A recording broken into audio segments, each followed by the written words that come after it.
È l'ultimo arrivato della famiglia di robot aspirapolvere di iRobot. Parliamo di Roomba i7 Plus, modello che implementa quale caratteristica unica sul mercato una base con sistema di autopulizia integrato.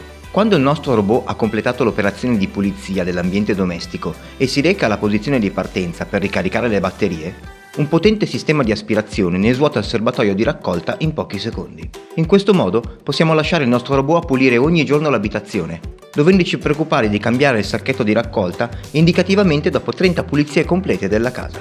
Le funzionalità avanzate di cui è dotato vengono gestite attraverso la app. A differenza dei predecessori, Roomba i7 Plus permette di mappare il proprio ambiente domestico dividendo nelle varie stanze, così da procedere ad una pulizia specifica solo di alcuni dei locali, a seconda delle nostre esigenze. Il movimento lungo la superficie è guidato da un sistema di videocamere, che per operare richiede un minimo di illuminazione dell'ambiente. Per questo motivo, Roomba i7 non può essere utilizzato completamente al buio. La pulizia può essere programmata a seconda delle nostre necessità. Non solo si possono selezionare gli ambienti specifici, ma è possibile anche identificare sino a 10 diversi piani che Roomba i7 tiene memorizzati per le loro caratteristiche e per la loro conformazione.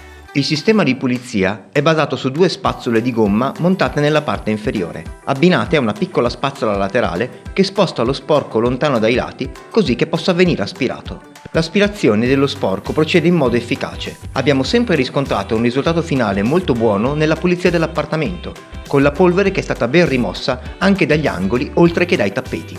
Roomba i7 Plus viene proposto a 1.199 euro di prezzo IVA inclusa. Se optiamo per il modello Roomba i7 senza base di aspirazione, il prezzo scende a 899 euro, ma viene meno la caratteristica che rende unica questa proposta sul mercato. È un prezzo elevato in assoluto, giustificato proprio dal sistema di pulizia automatica e dalle innovazioni nella mappatura degli ambienti che iRobot ha introdotto per la prima volta in questa nuova generazione di robot Roomba.